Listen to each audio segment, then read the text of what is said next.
ప్రభుత్వం సూపర్ 6 హామీల అంశంపైన YCP senior నేత కురసాల కన్నబాబు ఆసక్తికర వ్యాఖ్యలు చేశారు. మాజీ మంత్రి కన్నబాబు తాజాగా వైసీపీ ఉత్తరాంధ్ర ఇన్ఛార్జిగా బాధ్యతలు స్వీకరించిన కన్నబాబు పార్టీ శ్రేణులంతా ఒక టీం వర్క్గా పనిచేయాలని గ్రూప్ 2 పరీక్షలకు సంబంధించి విశాఖ యువత రోడ్డు ఎక్కితే రాష్ట్రమంతా ఈ సమస్య తీవ్రత తెలిసిందన్నారు. అసలైన యువగలం ఎలా ఉంటుందో పాలకులకు తెలిసిందని ఆరోపించారు. పార్టీ అధికారంలో ఉన్నా లేకపోయినా వైసీపీ ప్రజల పక్షాన పోరాడుతుందని కన్నబాబు స్పష్టం చేశారు. ఇవాళ మనం అధికారం ఉన్నా లేకపోయినా జగన్మోహన్ రెడ్డి గారు పేదల పక్షపాతిగా ఏ విధంగా నిలబడ్డారో అదే విధంగా ఆయన అడుగుజాడని అడుగుతాం. మీరు చూస్తా ఉన్నారు, వచ్చిన 8 నెలల నుంచి చంద్రబాబు నాయుడు గారి రాష్ట్రంలో 2 పథకాలు అమలు చేస్తున్నాడు.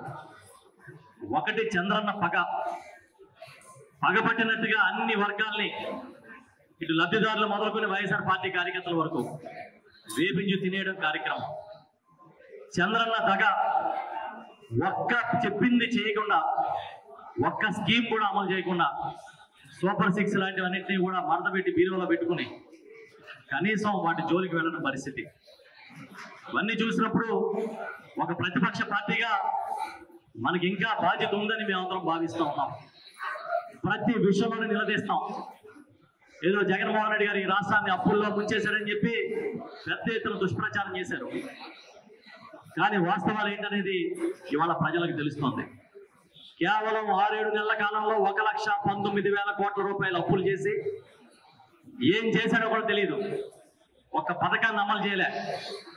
ఈ 8 నెలల కాలంలో ఆయన కొంతమంది లబ్ధిదారులకి 828 రూపాయలు అకౌంట్లో వేశాడు. తెలుసు కదా, ఒక్క బండ మొఖం మీద కొట్టాడు, ఒక గ్యాస్ బండ, దాని సబ్సిడీ 828 రూపాయలు. ఇది తప్ప ఇంక నేనేమన్నా అమలు చేశానని చెప్తే చంద్రబాబుని చెప్పమని అడుగుతున్నాం. సంవత్సరానికి 3 గ్యాస్ బండ్లు ఇస్తానని అది కూడా ఒకటి ఇచ్చాడు. అందుకే ఎప్పుడూ కూడా ప్రజల మీద బండలు వేసే కార్యక్రమమే తప్ప చంద్రబాబు ఎప్పుడు వచ్చినా ఇంకేమీ చేయడానికి మరొకసారి నిరూపణ అయిందనేది సందర్భంగా చెప్తూ, పెద్దలు బొత్స సత్యనారాయణ గారు, మా శాసన మండలి ప్రతిపక్ష నేత పెద్దలు మాజీ ఉప ముఖ్యమంత్రి కృష్ణదాస్ గారు, అదేవిధంగా ధర్మాన ప్రసాద్ గారు, సీనియర్ నాయకులు మాజీ మంత్రివర్యులు పెద్దలు అమర్నాథ్ గారు, మాజీ మంత్రివర్యులు చిన్న శ్రీని గారు, ఇక్కడ ఎంపీలు ఉన్నారు. అంటే నారు మోగిపోయే విధంగా ప్రజల పక్షాన నిలబడుతుంది అనేది నిరూపిస్తామని కూడా ఈ సందర్భంగా చెప్తా ఉన్నా. రెగ్యులర్ గా జరుపుతాం. త్వరలోనే ఈ 6 జిల్లాలు, ఉత్తరాంధ్ర పరిధిలో 6 జిల్లాలు ఉన్నాయి.